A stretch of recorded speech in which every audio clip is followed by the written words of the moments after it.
My name is Jennifer Larson, and I turned 35 last Tuesday. I wasn't expecting a huge celebration or anything dramatic, but I did think maybe my mom or my sister would remember. A quick text, a short phone call, even one of those lazy emojis people send in group chats when they don't want to type a real message. Something. Anything that showed the day mattered to them. But nothing came. The whole day passed in complete silence. No messages, no missed calls, not even a late night, "Sorry, I forgot." Just quiet. The day moved slowly, like most of my days do. I worked my shift at the furniture store, helped a couple customers pick out couches they probably couldn't afford, grabbed a quick coffee on the way home, and returned to my apartment where the silence felt a little heavier than usual. By the time I went to bed, I had accepted it. My birthday had come and gone like any other Tuesday. The next morning at exactly 6:47 a.m., my phone buzzed on the nightstand. I was half asleep, reaching for it with blurry eyes, expecting it to be something boring, like a spam email or a delivery notification. Instead, a bank alert lit up the screen. $11,000 charged to your account. Paradise Travel Co. Thank you. I froze instantly. My eyes stayed locked on the screen, my thumb hovering over the notification like touching it might somehow make it worse. $11,000. I hadn't booked anything. I hadn't even taken a real vacation in 3 years. My heart started pounding as I opened the banking app, watching the transaction details slowly load. Luxury resort package in Hawaii, 7 nights, all inclusive, private guided tours included, booked to 2 people. I read the details again, slower this time, my stomach twisting tighter with every line. There was only one explanation that made sense. About a year ago, my mom had begged me to let her use my credit card for what she called an emergency. Something about unexpected medical bills and their car breaking down at the same time. The story had been long and emotional, full of stress and urgency. Honestly, I can't even remember every detail anymore. I just remember wanting to help. I gave her my card number without thinking much about it. I trusted her. I didn't bother changing the card afterward. That was my mistake. I called the travel agency immediately. After sitting on hold for 15 long minutes, listening to soft instrumental music that only made my anxiety worse, an agent finally answered. My hands were shaking as I asked about the reservation. She confirmed everything quickly. The booking had been made under my mom's name. No hesitation, no confusion. Just Margaret Larson tied directly to an $11,000 vacation I hadn't agreed to and definitely wasn't invited on. I didn't call her right away. I didn't send a message to my dad or my sister asking what was going on. Instead, I went straight to my bank's website, reported the charge as unauthorized, canceled the credit card completely, and requested a new one. Then I opened my payment app. Just to make my point clear, I sent my mom $1. In the notes section, I typed 2 simple words. Transaction declined. I attached a screenshot showing the canceled travel booking, pressed send, and waited. If this situation sounds familiar to you, hit that subscribe button and share your own family drama in the comments. Believe me, you're definitely not the only one dealing with things like this. And honestly, this story was only beginning. By the time it was barely 8 a.m., I was already driving through Portland traffic, which crawled along the highway like it always does during the morning rush. My hands gripped the steering wheel tighter than usual. I needed answers. I needed someone to confirm exactly what had happened, instead of just staring at the numbers on my phone. The banking app already showed the $11,000 charge connected to a luxury vacation package in Hawaii, but I wanted a real person to look me in the eye and tell me it wasn't some technical error. At the bank branch, I sat down across from a teller named Karen. Her name tag hung slightly crooked on her blouse. I slid my ID and the card information across the counter and explained the situation while she typed quietly on her computer. "Let me pull up the transaction," she said, her voice calm, maybe a little too calm compared to the storm in my chest. After a few moments of clicking and scrolling, she looked up at me again, and I noticed the small shift in her expression. "The charge was made online," she explained. "It was booked through Paradise Travel Co., and the reservation is under the name Margaret Larson." My mom.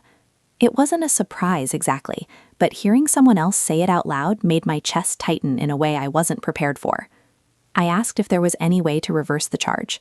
Karen nodded gently and told me that since I had already reported it as unauthorized, the bank had flagged the transaction. "We've already canceled the payment," she said. "The funds should return to your account within 3 to 5 business days." I let out a slow breath, but it didn't feel like relief. What I felt was anger, heavy, sharp anger sitting right in the middle of my chest. "Can you close the card completely?" I asked, "and make sure nobody can use it again?" She walked me through the process step by step. A new card was issued, the old one permanently disabled, and by around 9:15 a.m., everything was finished. My mom no longer had access to my account. For the first time in the past 24 hours, I felt a small sense of control returning. But I also knew this situation wasn't finished yet. I sent my mom a short message. "Why did you book a trip with my card? Call me."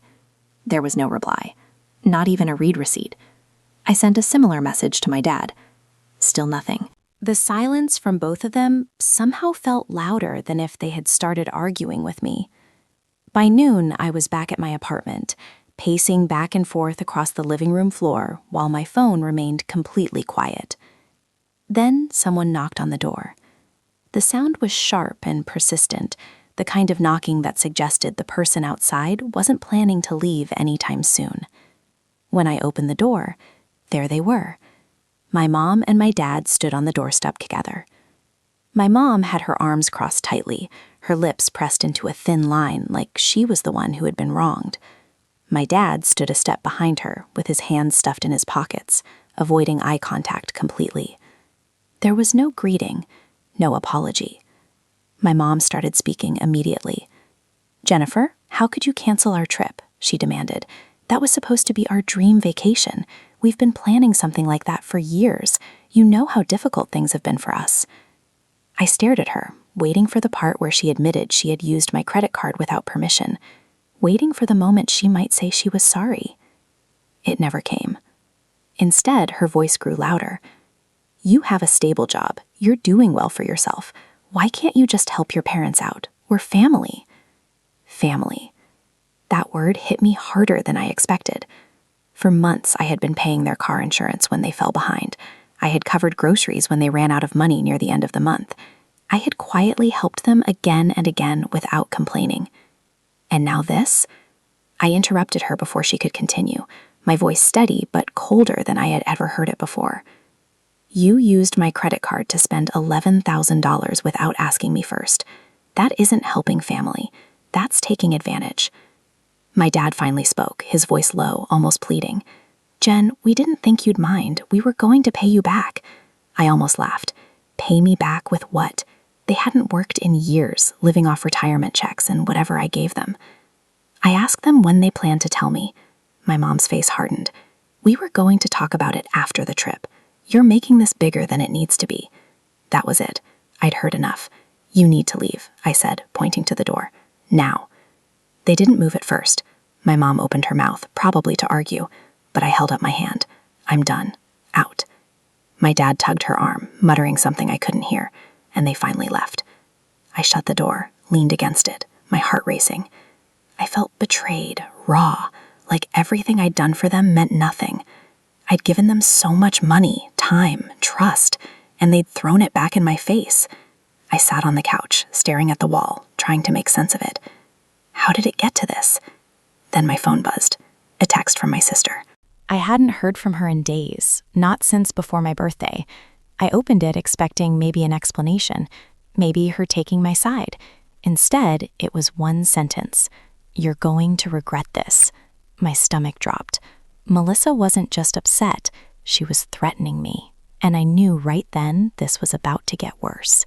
The next day, I woke up to a notification ping on my phone. I thought maybe it was my mom finally ready to explain herself after I kicked her and my dad out. But it wasn't. It was an Instagram alert. My sister Melissa had posted a story, and I was tagged. I opened it, and my heart sank.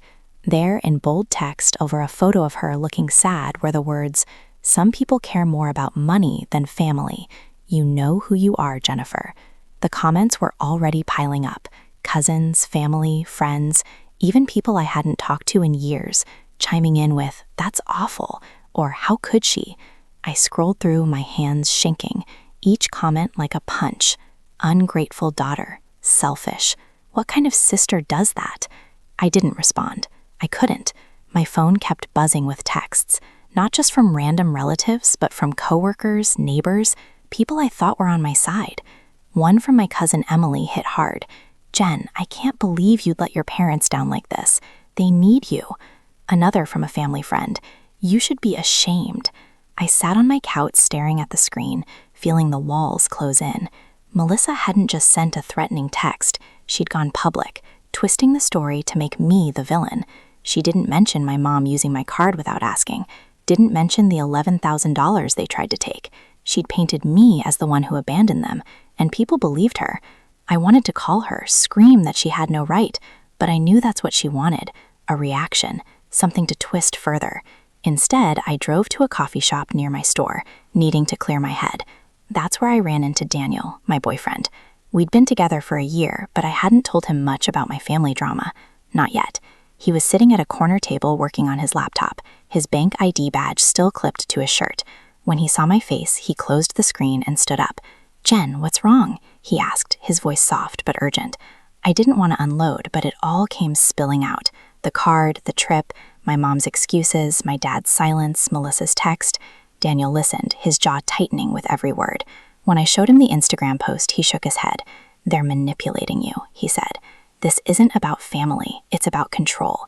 They're mad you stood up for yourself." I'd never thought of it that way. My whole life, I'd been the one keeping things together, paying their bills, fixing their messes. But Daniel's words hit me hard.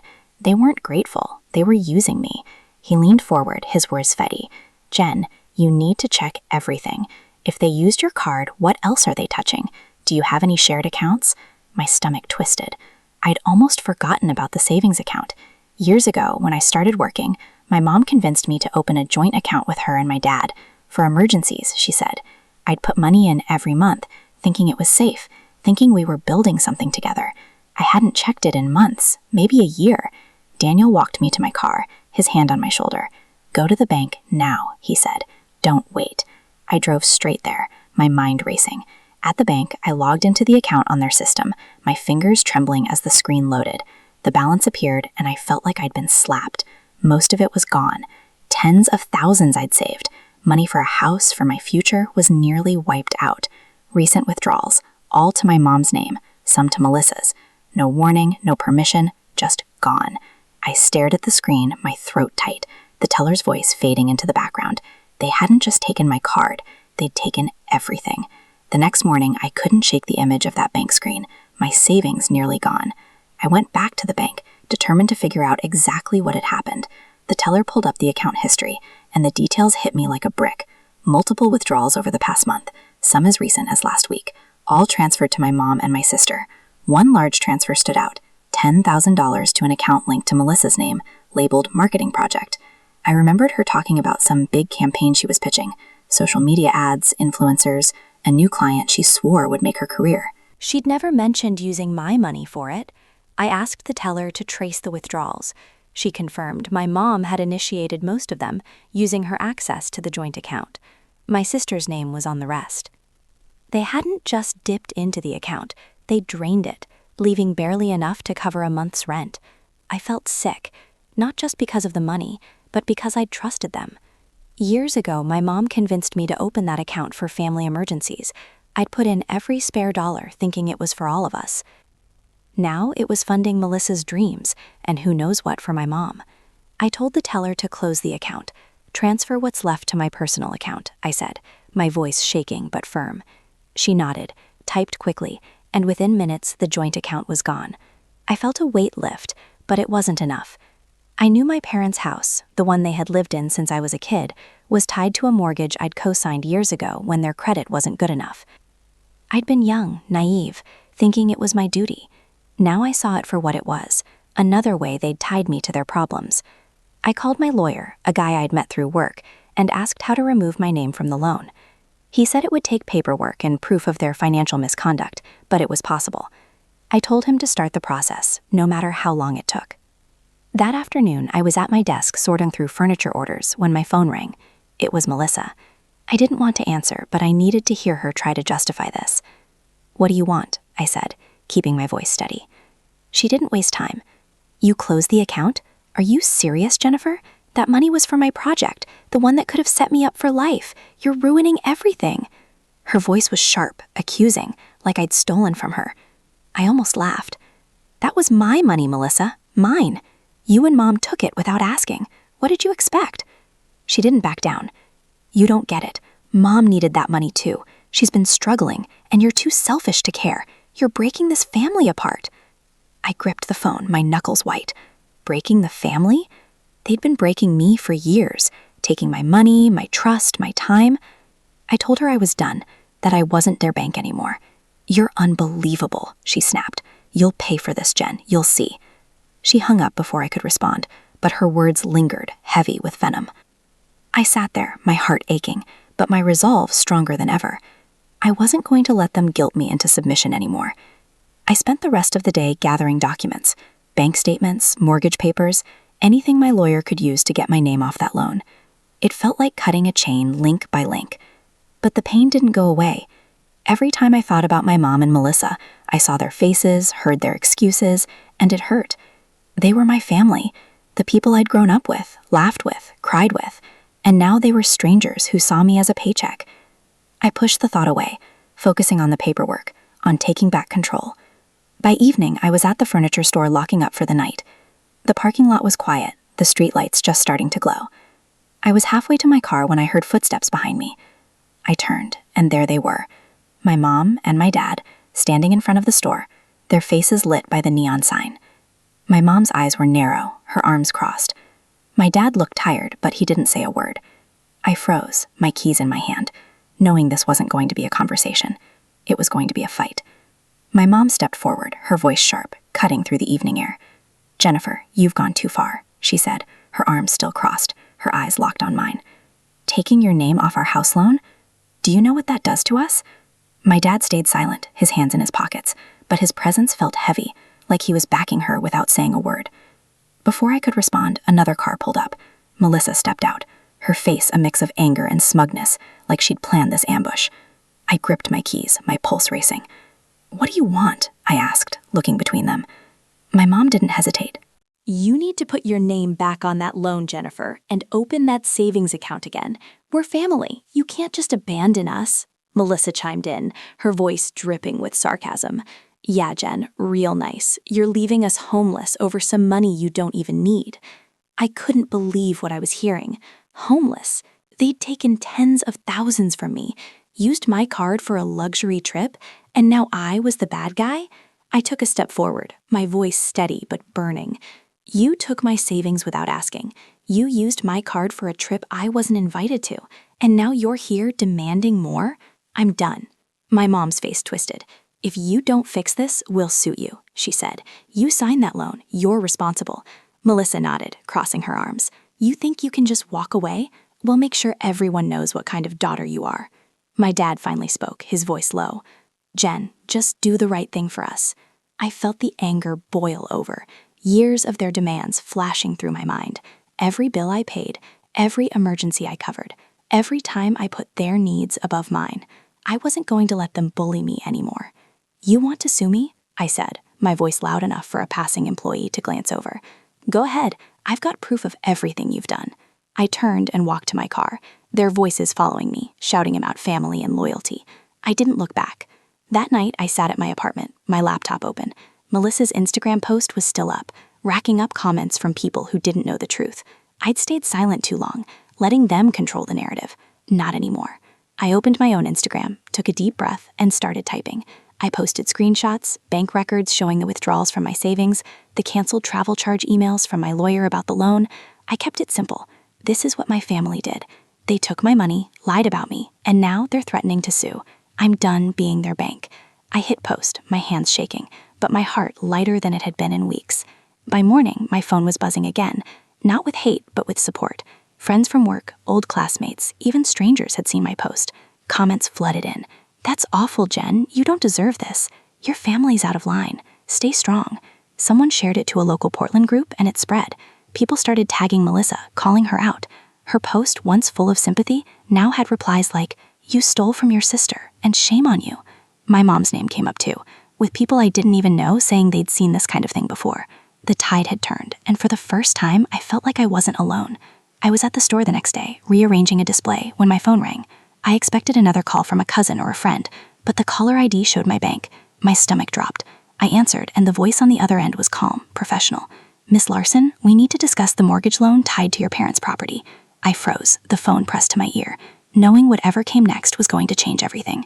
The representative's voice was clipped, professional, but every word felt like a stone dropping in my stomach. "Miss Larson?" "Your parents' mortgage is in default," she said. "They've missed 3 payments and a foreclosure notice has been issued." Since your name was recently removed from the loan, we need to confirm you're no longer liable.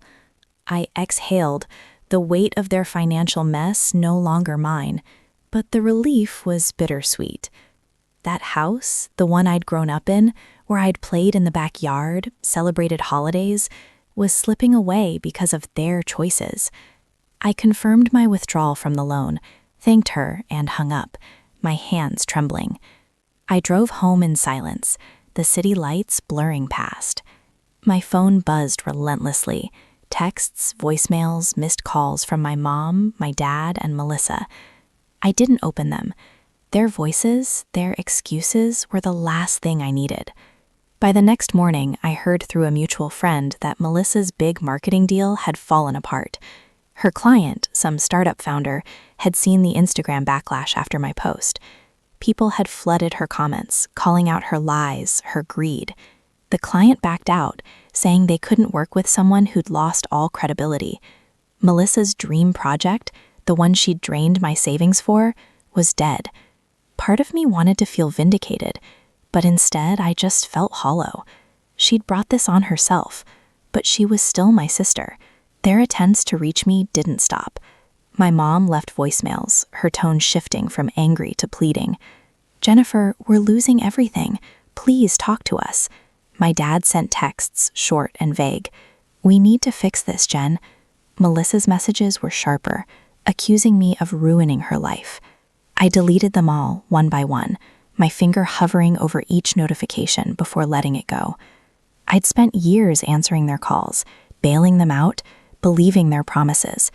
Now, every unanswered message felt like a step toward freedom, even if it hurt.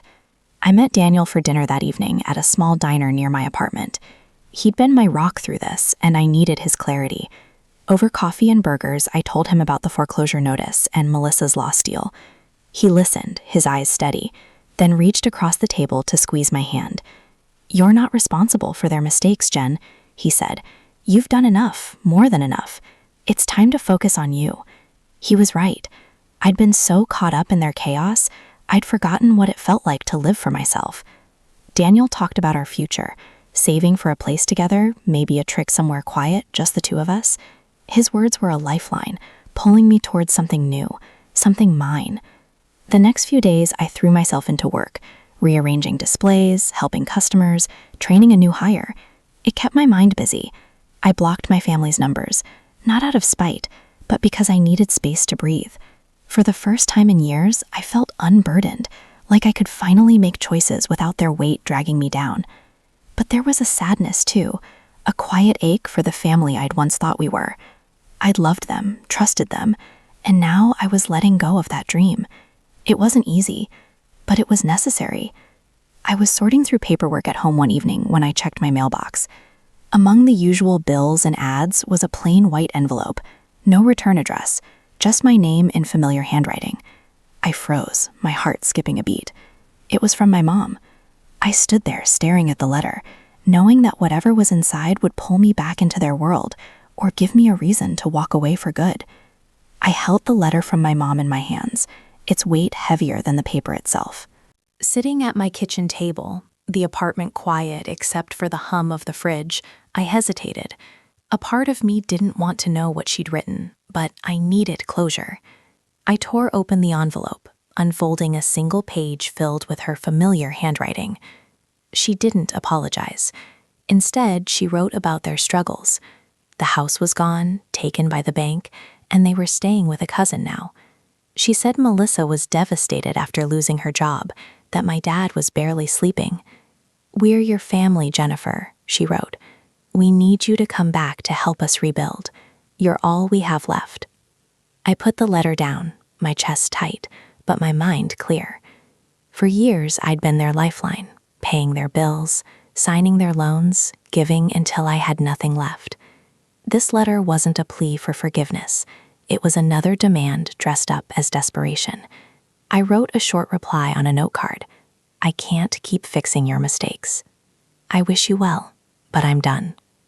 I mailed it the next day, and as the mailbox clinked shut, I felt a wave of calm wash over me. I'd made my choice, and it wasn't about anger anymore. It was about protecting my own peace. Life started to feel different after that. Daniel and I began planning our wedding, keeping it small, just the way we wanted. We chose a quiet park in Portland with a little gazebo surrounded by trees. On the day, I wore a simple white dress, nothing fancy, and Daniel stood there in a suit, grinning like he'd won the lottery. Our friends from work and a few close neighbors filled the chairs, their smiles warm and genuine. As we exchanged vows, I felt something I hadn't in years. Happiness, pure and unburdened. Daniel promised to stand by me, to build a life together, and I believed him. When we kissed, the small crowd cheered, and for the first time I felt truly free. I heard bits and pieces about my family through others. The house was officially foreclosed, sold off to cover their debts. Melissa had lost her marketing job after her client fallout, and last I heard she was working odd gigs, her reputation still tarnished from the online backlash. My parents, now living with relatives, had become the talk of their small circle, not for their charm, but for how they treated me. People who once sided with them now kept their distance, their sympathy worn thin. I didn't feel joy at their downfall, but I didn't feel guilt either. They'd made their choices, just as I'd made mine. The biggest lesson I took from all this wasn't about money or betrayal. It was about boundaries. I'd spent so long believing family meant sacrificing everything, that love meant saying yes to every demand. But I learned that protecting myself wasn't selfish. It was survival. Setting boundaries didn't mean I stopped caring. It meant I started valuing my own happiness. I wasn't just a daughter or a sister. I was Jennifer, with dreams, goals, and a life to live. That realization gave me confidence I'd never had before. Now Daniel and I are building something new. We're saving for a house, one we'll choose together, not tied to anyone else's mistakes. I'm still running my furniture store, and it's doing better than ever. New customers, new designs, new possibilities. I don't talk to my family anymore, and while that leaves a quiet ache sometimes, I know it's for the best. My life is mine now, not a series of debts I owe to people who never valued me. To everyone who's listened to my story, thank you. It means the world to share this and know you're out there hearing me. If my journey resonates with you, or if you've ever had to set boundaries to find your own peace, I hope you'll share your thoughts below. And if you want to hear more stories like this, please hit that subscribe button. It keeps this channel going, and I'm so grateful for every one of you.